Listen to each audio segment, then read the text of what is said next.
Hi, welcome to MCC Today, the television show brought to you from the Muscatine Community College campus, where we take you behind the scenes and introduce you to the people, products, and services that have made us great for over 80 years. Today as guest host, I have with me a familiar face, Erin Bohnsack. How are you, Erin? Good. I feel like I really moved up in the world. What do you call me? Co-host? You're co-host. Oh my gosh. Yeah, I know. So Special, exciting. Huh? So, Erin, we talked last week to Annabilia, and she kind of walked people through the new Student Services building, but I want to hear from you. How do you like it? How do you like the setup? Oh, good. I mean, it's brand new, so there's not really that much to complain about. It's awesome. The bright colors people actually seem to keep talking about those and liking those, so that's good. So hopefully you guys like green and orange when you come to visit. And then, but in my office, it's not that bright. So I'm starting to hang up some posters, trying to make it feel a little bit more homey. Very good. Yep. I'm right across the hall from Annabilia, if she gave you some directions. She did. Yep, across the hall from her. So we keep the fort down. So are you still doing some night hours? Yeah, as we an have. advising staff? Yep, out of the 4 advisors, one of us is here once a week till 6:30. Okay.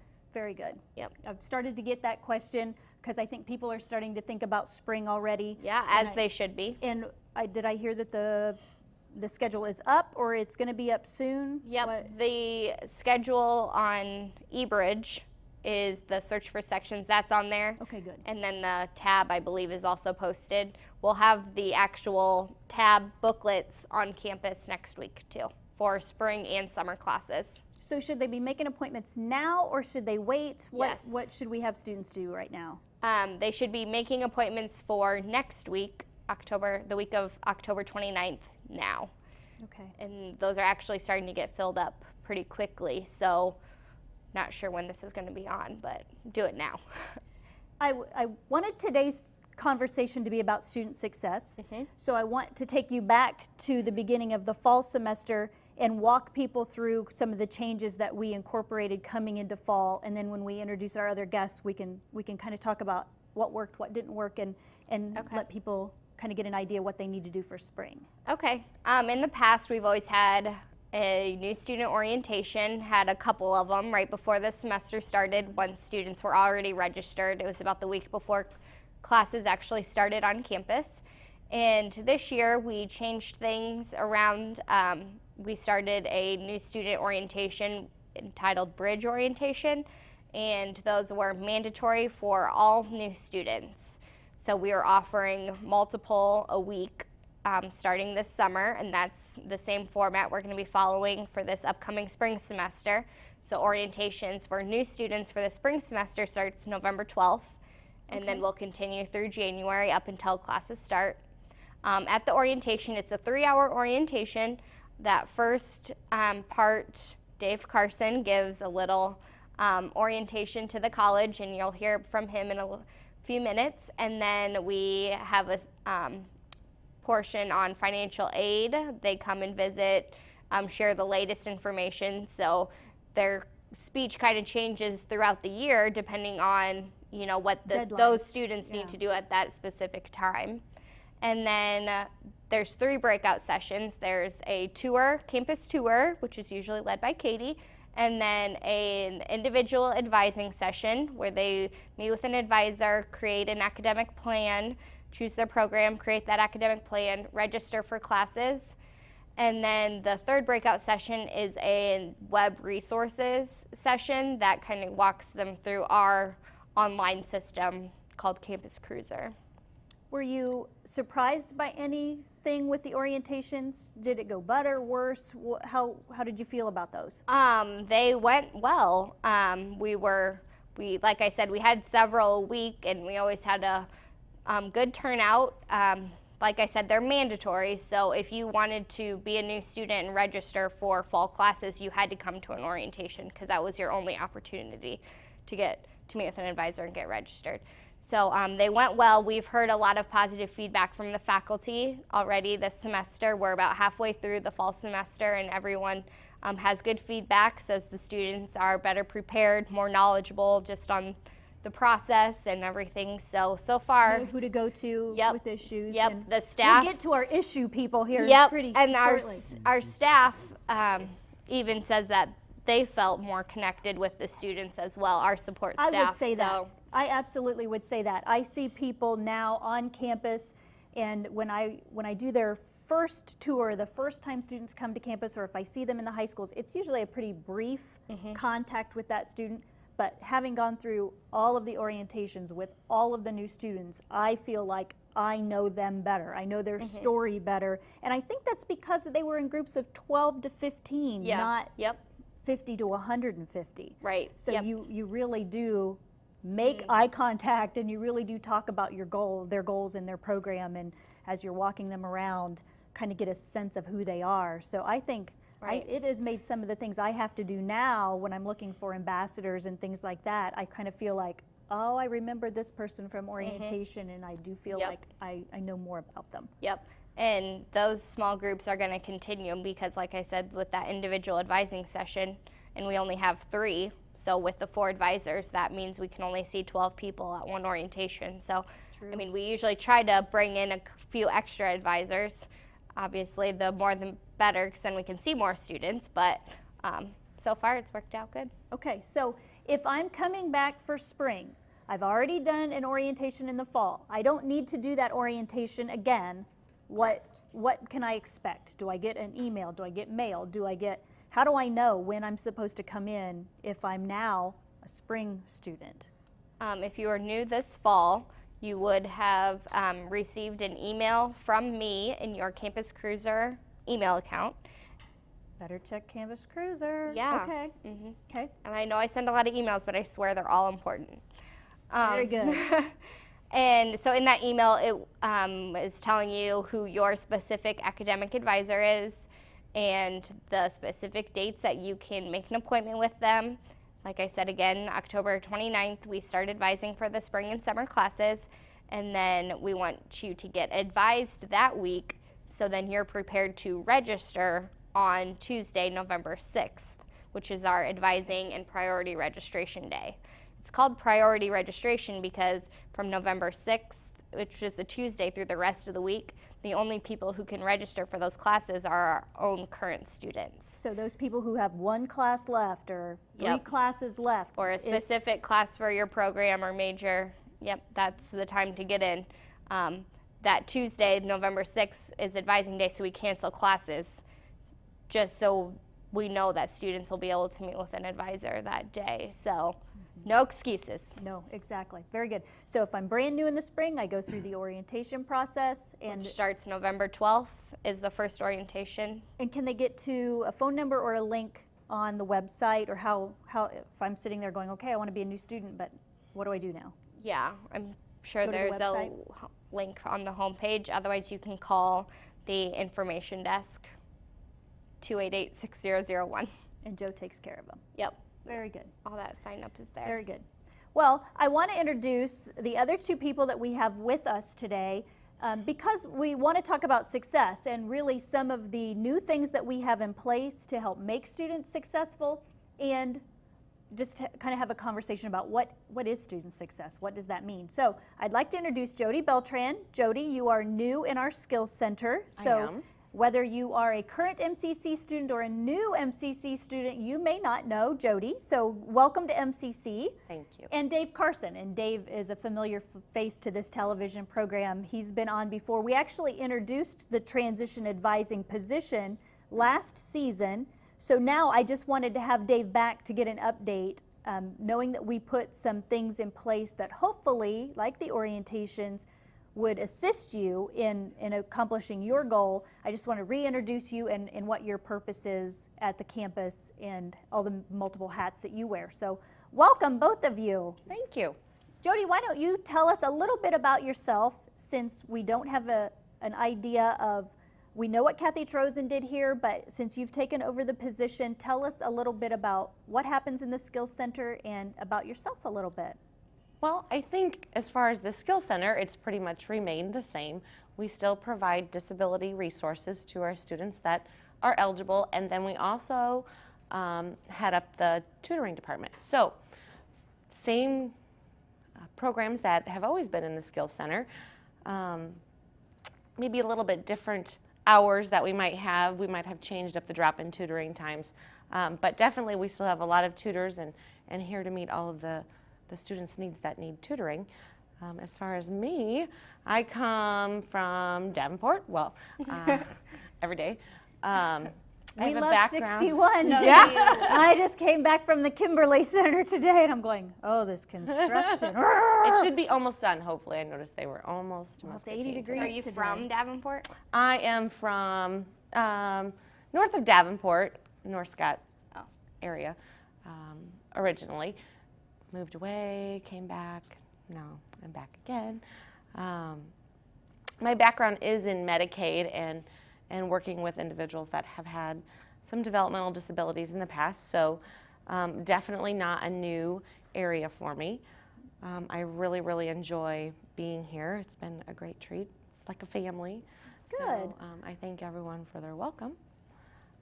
I thoroughly am enjoying Muscatine Community College. Great. Dave, give us a little bit of a catch-up from where you started and kind of had a big picture of what transition was going to be. Has anything changed? Kind of fill us in. Well, the biggest change, I think, for me is it's been a lot busier over the last few months, partly because we have two initiatives going. One is the new student orientation, the bridge orientation, which I get the privilege to do the first part, as Erin said, so I'm grateful for that. And that's been interesting to watch students because I get them right at the beginning. I get a chance just to talk a little bit about what might a class look like, what to look for academically, and then just give them an overview of maybe the programs that we have, so that when they get to us as advisors, it's a little bit, it's not so nerve-wracking for them. Saves them time in the advising little appointment bit. because they don't have to go through what's in AA. What's, yeah. But I find that the majority of the questions and the majority of the interest is what will a class look like? And I spend a lot of time talking about a syllabus and just because our students, most of our new students are pretty scared. You know, they just don't know what to expect. So I get the privilege of doing that. But the other big thing that I've been doing is putting together and helping kind of write the syllabus for the Transition to College course, which was really, really successful. And this fall, we went to a mandatory, not all mandatory, but pretty much more mandatory than it was last semester. And we had roughly about 160 some students go through the Transition to College class. And I had a hand in most of those particular sections. And that's been really a good experience for me as far as being connected with students, because part of the requirements for the class is to actually meet with me to work on their academic plan, and we've really gotten more intentional about helping our students with an academic plan and say, okay, this is what your life's going to look like for the next 2 or 3 years, knowing full well that every semester it changes. And so, And they can make changes. yes. In fact, we would expect them set to in every stone, semester right. to do that.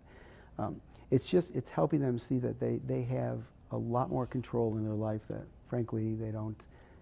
Maybe they haven't had that in the past. So I've gotten a lot of positive responses from students. I've had students see me since they've come in and actually hand me their academic plan and say, hey, what about this, what about this? And so I feel like they own that. I then. think they own the process more so than I Good. remember the previous year, last fall. So I like what we're doing. I think it's been a very helpful process for our students, and I'm getting a lot of positive feedback. I wanted to ask a question to both of you, actually all three of you, because I know when we talk about completion and we talk about wanting to increase our completion rate, having more students reach their goal, sometimes what people hear is, oh, you're going to water it down, or you're going to make it easier for students to graduate or pass. I don't feel that, but I want you all to address what do we mean when we say we want more of our students to be successful? What does that mean from the two of you?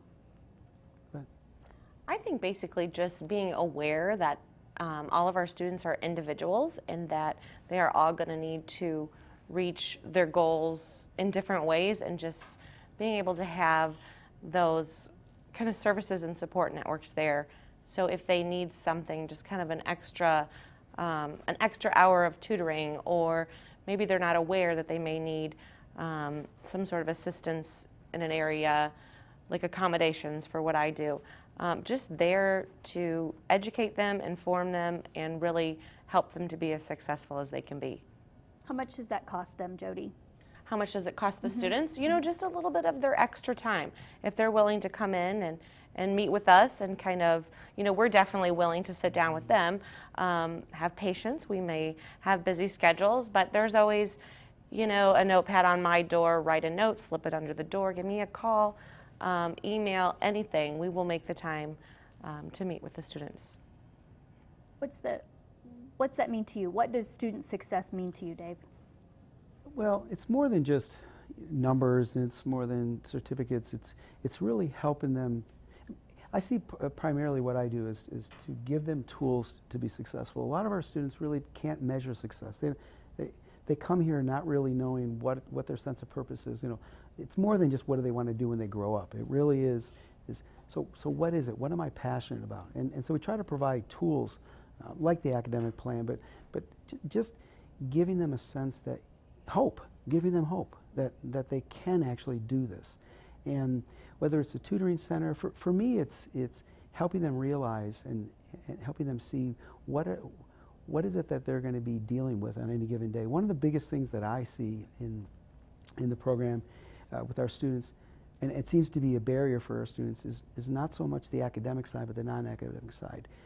Our non-traditional students especially, they're fighting some things, family buy-in, folks who were the primary go-to person in the family system are no longer the go-to person because they're having to spend 3, 4, 10, 15 hours a week in their particular studies, and their family that are really struggling with that. So we try to give them tools of how to help family buy in, how to be more judicious about when they use their time, how to study more effectively. I mean, those are tools that we give them, and I think if we give them tools, they get the sense that they actually can make a difference and they actually can complete this. And so completion is more than just a piece of paper. It's really about sensing I'm supposed to be here. My being here will help me be a better person than if I weren't here, and that's something I really Nothing take about seriously. the curriculum changed at all. Nothing changed. Nothing It's changed. really about Yeah. if your car doesn't run, how can you get to class? Right. I mean, those barriers. I heard a statistic today that around 85% of middle school students say they're going to go to college, and about 25 to 30% of students actually do. What happens? What makes that gap? That's a huge gap between that optimistic, yes, this is for me, I can do this, and then by the time they get through 9th, 10th, 11th, and our 12th grade, where does that 50% go? What are your thoughts on that? How can we help that? Well, I think there are many things that can occur between now, or between middle school and between graduation from high school. A lot of environmental factors that may not necessarily be primarily the students doing. And I think just the preparedness and having somebody in their lives to make sure that their goals that they have set at such a young age are able to be saw through. So I think just between those 2 times, that's a lot of time for an adolescent. I mean, that's 4 years of their lives. So I think that a lot can occur during that time, but just making sure that as a community we're aware of that statistic and make sure that we really step up and make extra strides to support those young kids to keep them on track for their goal. I spent some time today at the Kimberly Center, and what they've done in the Quad Cities is to have a college application week. So we went into the high schools, and it was Augustana, St. Ambrose, Western Illinois, Clinton Scott Muscatine. It was a army of people, essentially, that went into the high schools and helped them fill out college applications. And some schools really took it on, and others kind of let it be more passive. But my first thought was, really? Do we have to do that? Mm-hmm.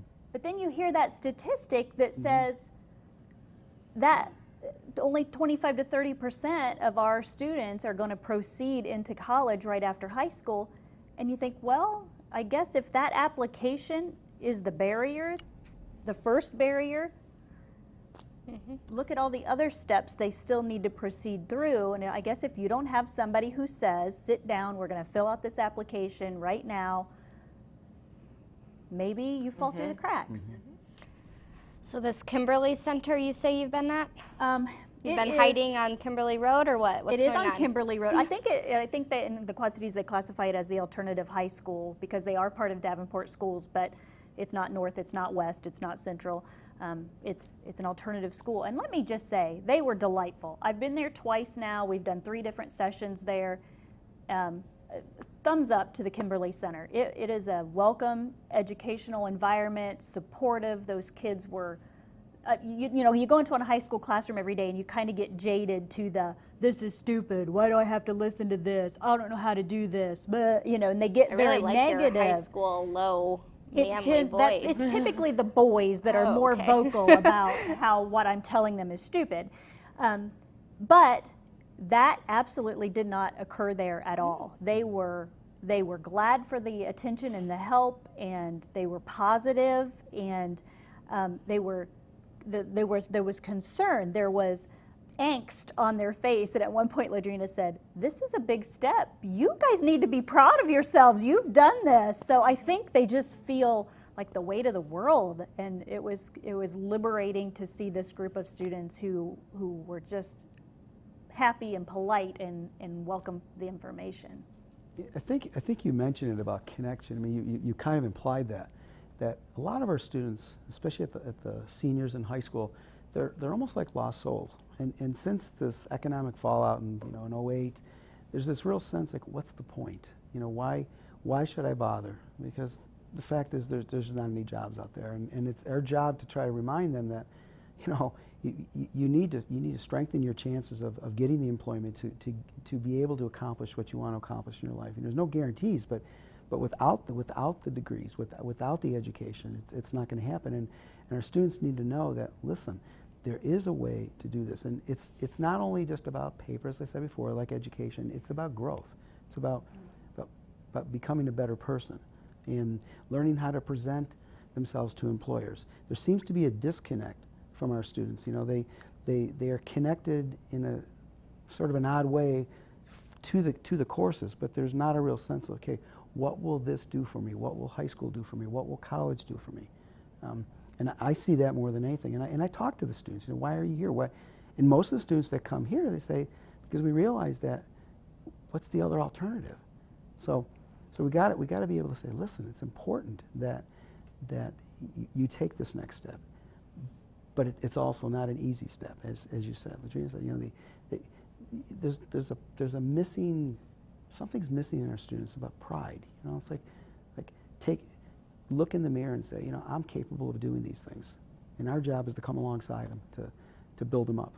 So. Do you find, looking at the profile of our students, do you find that they are full-time, that they are most of them working, or most of them on any financial aid? Like, what's the complexity of our student in your eyes, both of you?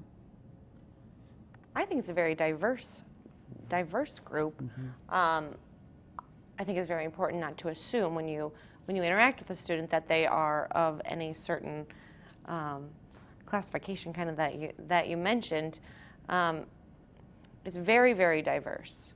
Even though they may seem like they're all the same age, that populate, you know, the right out of high school, they still may be working full time, may just only be taking one class, and then there's others that are here on campus. So I think that's really not a stereotype to give to our students. I think that they're very diverse, and they really enrich each other's experience in that way. Which helps with all that small group that we talked about, connecting them to each other. Yeah, for sure. One thing that I find interesting, and I might have mentioned this on other programs, is I try my best in my classes to pair up traditional and non-traditional students, because and I've said this to many of the students, that traditional students seem to be a little bit intimidated by the non-traditional students, assuming that because because they've been on this earth longer. They have much more wisdom, and they feel a little intimidated by them. Where non-traditional students just are intimidated by the traditional students because they feel like it's been a number of years since maybe they've been in a classroom, and so they've lost, or you know, they're a little rusty with their skills, and that the traditional students will just, you know, go right Get past it them. easily. Yeah, and I find that that's not the case in either. And when we pair up traditional and non-traditional students, it's just wonderful, the mentoring that's going on, and it's actually a two-way mentoring. Two-way, yeah. It's extremely helpful, but it begs the question. It doesn't. I don't think it really matters the age. It doesn't. You've got, as Joey said, you've got different experience levels. You've got different family situations. You've got part-time, full-time people, working part-time, full-time, financial aid, not financial. Inside of financial aid, you've got Pell and loans and cash pay. I mean, there's all different. It still comes down to we're all in this community to try to be better for being here, and I still think that's really the bottom line. Are our students better for being here, and are we providing customer service, as our mission statement says? So are we making a difference in their lives? I think that's what makes, when I'm trying to sell us, sell our programs, sell our services, the small class size, less expensive, all of those things are kind of cliche. But I really think that that classroom environment where you are sitting beside someone who may have just lost a spouse, a 40-year-old man who just lost their job, as well as a 17-year-old or a high school student who's doing dual enrollment. So they've got an entire high school life and now they've got a college life besides. I just think that in itself is richer, it's deeper, there's just more ways for a student to say, I'm like that, I can connect with that, versus a university that's able to say we only want the top 10%, or we only want a student who looks or has this socioeconomic. That's such a flat line. I really think that what we sell is diversity. I really like that's who we are. Yeah. Community college. You know, we are community first, college second. It really is about connecting people. So what's the next step? We've talked kind of about the new students coming in and what services they're being introduced to, or what departments they're being introduced to. In Jody's case, what do we do for returning students? Once they go through transitions and they've had orientation, do we just ship them out? Well, you're on your own now, folks. Erin, kind of talk about the advising process, I guess, first. What happens to them as far as advisors are concerned? Right now, all students get 2 advisors. Everyone gets an academic advisor, and everyone gets a student achievement advisor. That academic advisor is more for that content, knowledge, and everything with the actual programs. And then that student achievement advisor is that, you know, extra layer for everything else in their life going on. So when a new student comes in, they are assigned an academic advisor based off of their program, and then they get a student achievement advisor. If they're a new full-time student, then Dave is assigned to them as their student achievement advisor. And then he will remain their student achievement advisor for the first year, and then he works with them the first year, and then he does transition them into kind of, you know, that more faculty relationship. They still have the relationship with Dave, but, you know, he's kind of letting them, you know, be free. Fly on their own a little bit. Yeah. I guess if we have been criticized in a good way from students who do transition on to other universities and say, wow, nobody helps me here at MCC. Everybody helped me. Sometimes we do kind of carry them along, and we do have to learn to go, okay, now I've shown you how, now you need to do it yourself. And that's the actual process now, so, yep. We're addressing that. Little fledgling birds, you've got to go, you've got to fly on. So with the transitions class, Dave, you're only seeing first-time students, or what is the package, I guess, for those students? It's designed for first-time students. There are some rare exceptions where you might have a returning student. It's been gone maybe for a number of years and chooses. There were a couple of people that that really wanted to brush up on just wanted to reacquaint themselves with the whole academic world. But the vast majority of folks are first-time, full-time students, and the first time especially. So because we have some part-time folks in there too. Okay. Jody, kind of take us into the world of the tutoring side of what you do. For people who haven't been here in a while, the testing center moved to student services, and we did talk a little bit about that last week. But if you go into the Skills Center and look for the testing services, those aren't there anymore. So kind of, where are you headed with the Skills Center? I've heard it called the Success Center. Is that viable? What's going on over there? That is somewhat viable. I think prior to my arrival on campus this summer, I think it was leaning towards kind of a name change. Obviously in line with what we're trying to do with the students, we're trying to help them be successful. And I think also some of our other campuses do utilize the Success Center as their name. So I think in the near future you will see that kind of change over to maybe from the Skills Center to the Success Center. So that's kind of not a mystery anymore. Look for more to come on that. But as far as tutoring, we do peer tutoring within the Skills Center. We'll still call it the Skills Center. I'll call it that for the next 10 yes. years in case you're wondering. Yes. You're the reason why it hasn't changed yet. That's People like so. you. I know, it took me so long to get to the common names and numberings for all the community college classes. I was still calling it Intro to Ed, and I don't change well. So I'll try to do better. Success Center. Okay, so we're calling it Skills Center for now for a lack of not confusing our current students. But I think next summer we'll build up some excitement about that and go forward maybe next year with the new transition to the new name. So basically over there we still have the tutoring program, the peer tutoring program.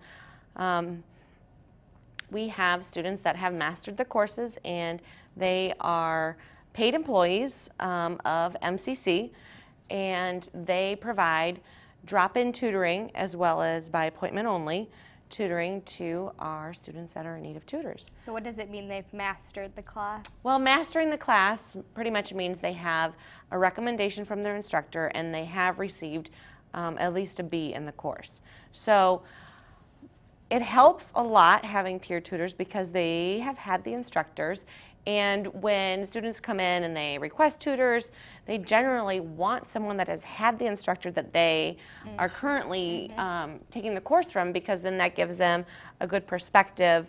While the content may remain similar, the style of teaching or the delivery of the course may be a little bit more individualized per instructor. So it's kind of a good resource to have a peer tutor.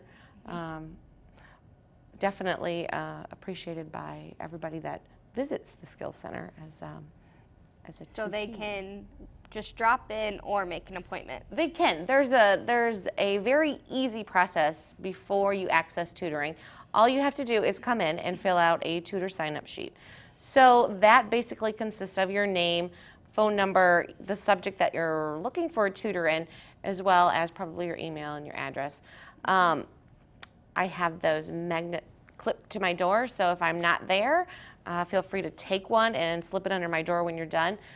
After that, we do have a sign-in sheet that you can find on the bookcase that is very close to my door, and then just sign in and access a tutor. We have a drop-in schedule that you can find on a whiteboard in the Skills Center, or ask any of the tutors in there.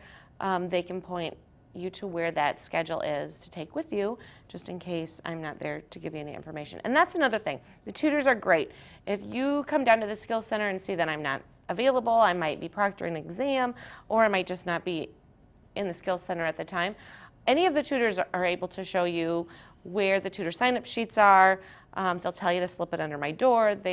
They're all very helpful, and they want, of course, all of their peers to be as successful as well. Are there any classes that are off limits? So No. if I'm a high school student, I'm taking my class in Wilton, or if I'm online, is there any? Good question. Tutoring is a service that is free to our credit earning students. So if you are earning credit towards a degree, then it is a free service to our students. So if you're a high school dual enrollment, and you need tutoring in the course that you're taking through MCC, then come on in. It is a free service. We do also assist the online students. If you need help with that, come on in and we will sit down and go through the online tutoring system with you. That's kind of what I'm challenging right now. It's my challenge to figure out how that works, and also provide you know, our tutoring services to you as well. We want our online students to be as successful as well. We will sometimes offer tutoring to individuals that aren't students at MCC, and that is kind of based on whether or not the tutors that we have at the time are interested in that. They do charge non-credit earning MCC individuals for their tutoring services, and that again is based on an arrangement made between the tutor and whomever is in need of their services. So. Okay, because I do get calls, I'll be forwarding all of those to you, from the high schools who say, you know, we have a student who's struggling in a math area. Do you have tutors that can help? So those tutors would be paid by the student or by the student. We call that a high school or private pay situation. And kind of MCC and the Skill Center is not involved in those kinds of arrangements, but we will provide contact information if we do have a tutor that is interested in providing those kinds of services to others. I didn't know that. I learned something. Yay. What about people from the community? So I'm a retired executive, or I'm a retired engineer, or I'm working currently, but I want to give back in some way. Do you have people from the community that tutor, or? We have had people from the community in the past, and we currently have one tutor that is of, you know, in great need, I guess, by our tutors, one of our math tutors. So we will consider that. Obviously, if anyone is interested in tutoring with us for our students, I definitely encourage them to just call the information desk and they'll get you to me. Very good, very good. What do you see coming? Do you see any changes? Do you have like a grand vision for a direction you'd like to go with the center? Well, I think continuing to provide our students a very high quality service in the Skills Center is definitely a direction. I think, you know, down the line, expanding some of those tutoring services that we are able to offer, and maybe having additional availability to offer our tutoring services. We do have to work with the budget, Katie. I know. Story of our lives, huh, Erin? So, so I think for now, we're just continuing to provide that high quality service to our students and helping them to be as successful as possible. I saw new furniture over there. New furniture. Tell us about that. I don't know if it's really new or if we're just borrowing it from other areas. We are testing out some chairs that we have temporarily as a courtesy for a company. From where? A local company that maybe makes furniture? Mm-hmm. I wonder who that would be. I don't know. It might be a secret. Is it a secret? But it has, it's not really a secret, but it has provided us with additional seating. So, Oh, nice. That's Thank you. awesome. Yeah, thank you very much. I'll try out any chair, office chair. they are quite comfy. Very good. The swivel. Oh. So Dave, if you had a few words to share as far as your philosophies on student success, and if you have a message to send out to students who maybe you haven't seen yet, just saying, it's almost the middle of the semester. If you haven't seen Dave, you probably should. What are your thoughts? Well, the one word is connection. Is my job to get folks connected with me, connected with groups on campus, connected with faculty, to get them sensing that they're a part of something bigger than themselves. As far as the message to see me, get in there and see me. I would say 99% of the students that were in transition probably have gone to my doors, and the rest of them I'm actively searching after. He's going to go to their door. I'm going to their doors. Exactly. Let's see, if you've been MIA for a while, go watch out. Dave might be coming to find you. It's your warning.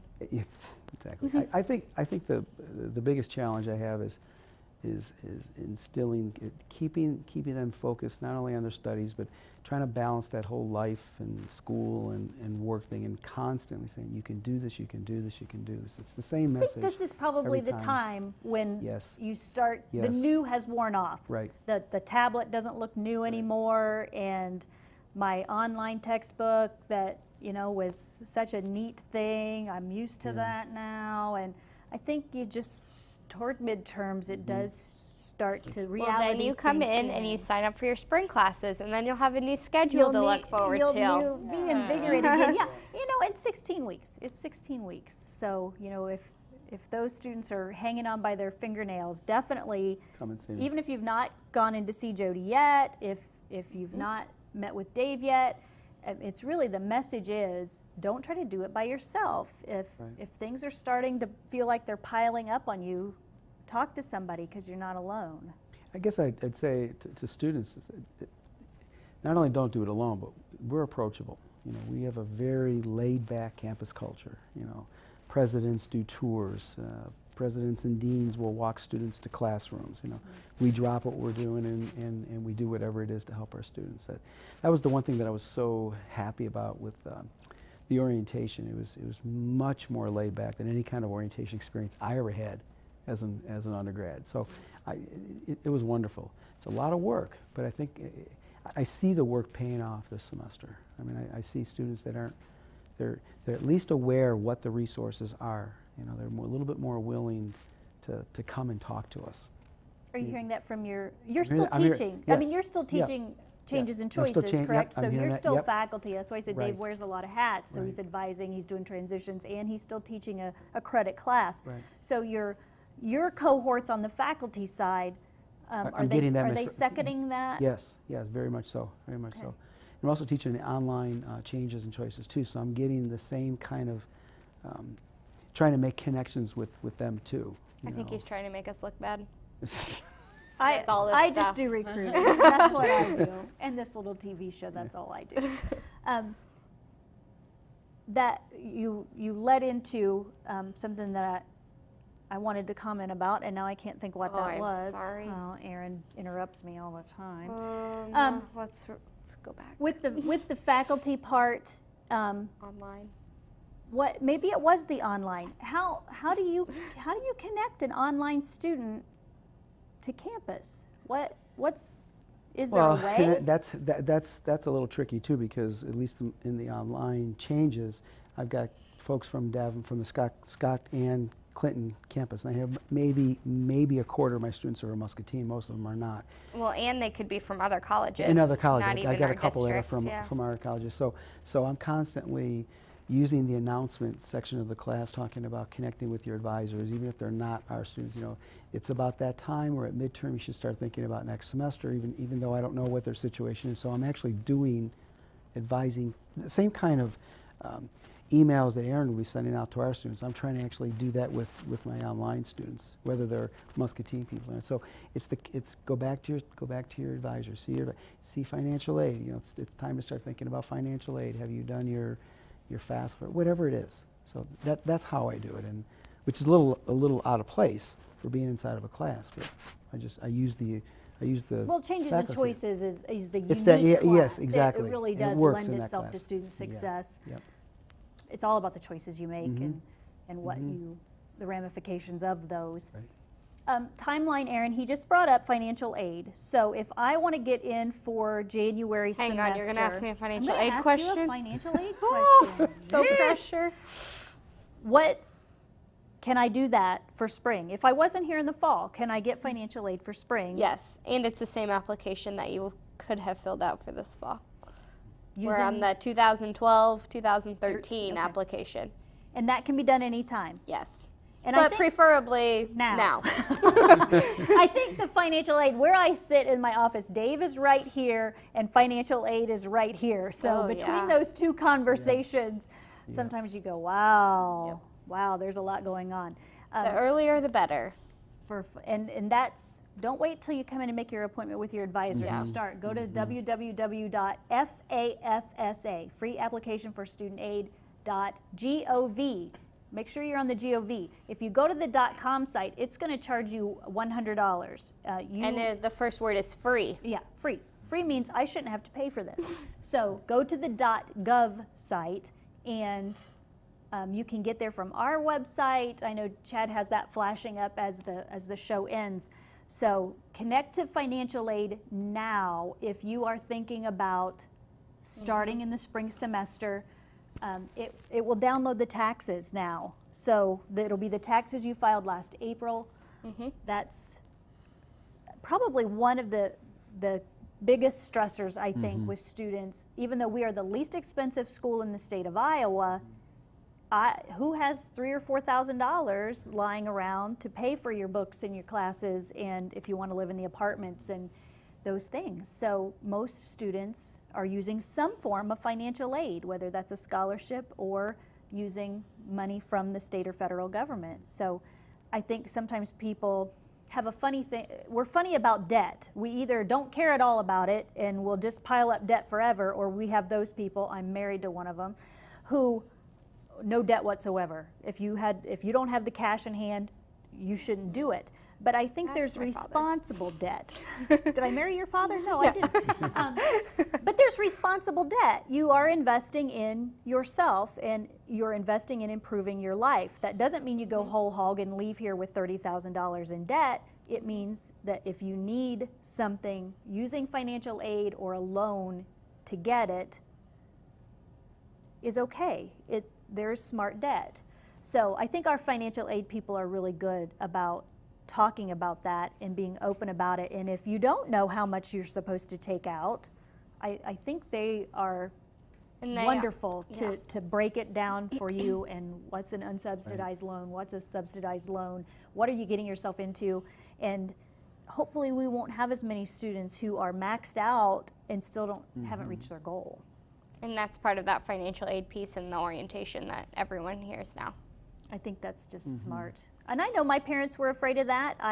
My sister had gone to college, but she took care of it all herself. My parents didn't know. So filling out that FAFSA was, oh my gosh, if I fill this out, what am I committing to?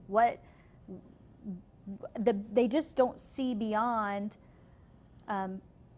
the goal of getting a better job and having better pay and being able to pay that back. It's kind of scary. You just don't know. Well, what if they sock me with a lot of interest, or, you know, it is a little bit daunting. But I think our financial aid people are great about helping people be financially successful, and we are committed to that. Credit card debt has been passed by student loan debt in the state of Iowa. That's scary to me, that we have a lot of very young people. If you look across the state and who goes to college, it's traditionally not that non-traditional student. As a mass, it's 17, 18, 19, 20-year-olds. And if their student loan debt has passed credit card debt, that's not a smart use of the state's resources, the federal government's resources. I mean, we're the taxpayers, we're the ones paying into that, and I think we owe it to our students to help them graduate with the least amount of debt possible. That's how I see part of our financial aid success. So we're working on that as well. Last words, Erin, anything? Just don't ask me any more financial aid questions. Okay, I'll make sure I'll bring About Debbie maxed on out next. on that one. And we don't claim to be experts on financial aid. That's why we Yeah. pay people who are, exactly. Yeah, I always warn people right before they ask me. I'm like, ooh, I probably can't help you, but let's try it. Yep, absolutely. And I think the scholarship applications are available now. I did get some cards shoved under my door, which tells me if you go to the eicc.edu/scholarships, those are not going to be good for spring, but they will be good for next fall and next spring. So And they're due in fall- April 1st. Fall 13, spring 14. Right. Which Right. sounds totally It weird. does. It almost didn't come out of my mouth. I'm like, 13 and 14, really? But yeah, that's what you're looking for. So people, again, sometimes that's confusing. You see the scholarship application, you think it's going to be applicable for this spring. Ask questions, and we will be glad to designate what's available and what you need to fill out. Final thoughts, anyone? Welcome, Jody. Thank you. Thank you. Glad Hope to be you here. enjoy your time here. I am so far. We'll get the construction out of your way so you can get here a little easier in the morning. That'll be. Katie's on that. Yeah. She'll get that taken care of Look, for I you. didn't run over all the cones today, trying to get here in time to film the show. At any rate, thank you for joining us for another episode of MCC Today, and we look forward to seeing you next time with another exciting topic. Good day.